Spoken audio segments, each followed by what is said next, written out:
Hey Switchheads, how's it going? Kanan here and welcome to my review of Rising Hell. And before we get started, why not hit that like and subscribe button to keep yourself up to date on all my latest videos, on the reviews and the like. And maybe pop on over, link below to our community Discord, come for the chat, stay for the streaming. And so it's time to find out whether Rising Hell will hit itself up to the Wall of Fame, or maybe shrug itself down to the Wall of Shame, or maybe somewhere in that middle bit. Gameplay. And so Rising Hell challenges you to try and get yourself out of hell. Yes, that old nugget.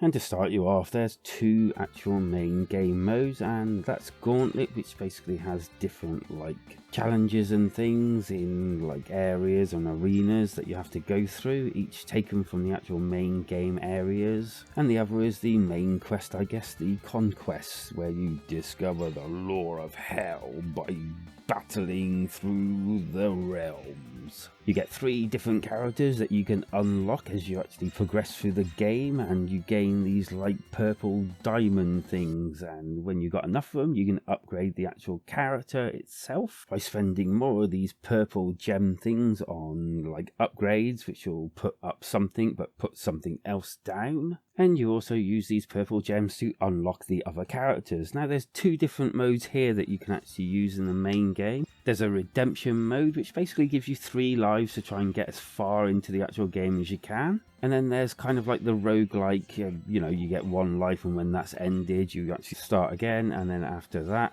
you keep any purple gems you've actually got, but very little else. But obviously you can put up your actual character with the purple gems, therefore it's a roguelite. I have to admit I preferred the redemption mode out of all the modes personally. It just felt better and was more structured to myself. The actual main body of the game will see you clambering to the top of these massive structures, jumping up as you go. You can jump, hold on to the sides of the actual walls and jump, and you'll be using various other buttons to either phase yourself around, a kind of thing where you can actually just phase and avoid actual damage coming onto yourself. Dodge, in other words. And then you can have this uppercut, which can get you further up with the actual jump button to get to higher places, and also your usual punching and everything. And also with the other different characters, they all have different things that they can use, one's punchy another one's shooty. As you kind of climb these structures inside, you'll come against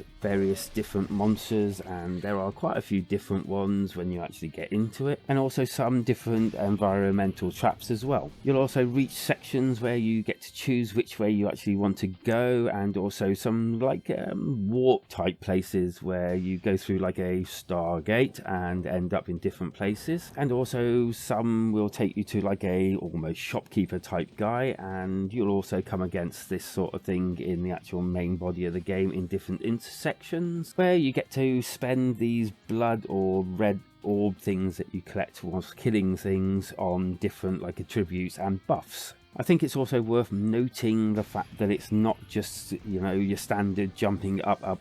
Some levels you have the environment, fire coming up from underneath you and things like that, and you have to try and scrabble as fast as you can upwards in order to avoid being crushed or burned or sliced up by them. And I thought that was a nice touch just to break up the gameplay in different ways. The controls worked quite well. I had no real issues with them at all. I think my main issue with the game was the fact that it's kind of almost getting, after a while, a bit samey. And I think if it wasn't for these other little added extras that they put into here, I think it probably would have got a bit boring. Added to that, to help the actual gameplay, whenever you finish a run, you kind of get XP, and that kind of builds itself up, and you get perks from this as well. There are quite a few nice little touches within this game, just like that one. As for bosses, and yes, there are bosses in this game, they are actually quite cool. There's kind of a sub-boss before you get to the actual boss, I've noticed. You defeat them, they're actually quite easy, and then you actually attack the big boss. Now as you actually play along, you kind of get power-ups as you go along. You can pick them up in various places, and they do things like lightning blasts and sort of making a green sword and things like that you can battle with. But these only last for a certain amount of time, and normally you'll get them before you get to the actual big boss, so they're normally used by the time you get to them. As you can see, some of the bosses were quite impressive, and it's up to you to try and learn their little nuances and everything and firing patterns so that you can defeat them. Graphically, it looks okay. It's got a nice little style to it, and there's some quite impressive little effects here and there when you actually get going into the game. I think the only problem that I was having with the graphics was the fact that after a while it's kind of like comes on to cosmetic changes as you actually progress through the game, and this was fine. It just gave the whole thing a bit of a samey type feel and look to it. The other thing that I really didn't like about the graphics was when you're in handheld mode, the graphics of the writing was so small. I struggled even with my glasses to read what the hell they were saying. Audio wise, I quite liked the actual audio itself. The actual noises and everything that was made in the actual game was quite sufficient. And then there was the guy that was like speaking periodically through the actual game. That was pretty cool as well. And the music was, yeah, it was kind of on my side of music, which was more the like rocky or rock type music, which was very appreciated, and I did enjoy it.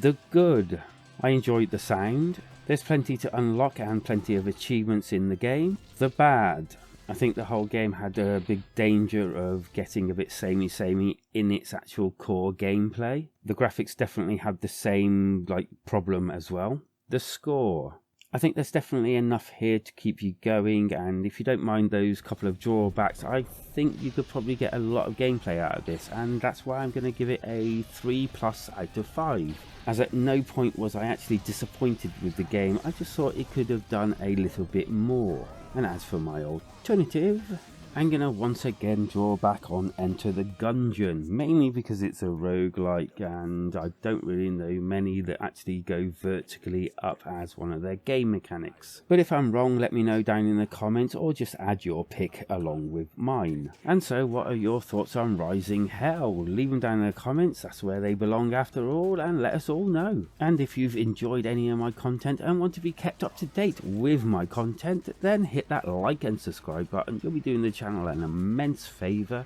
And if you want to join in some of my live streaming, then why not get yourself over to our community Discord, link below. You could come for the chat, you could come for the streaming, and you could actually join in with some of the quizzes we do over there as well, because life is better when we switch together.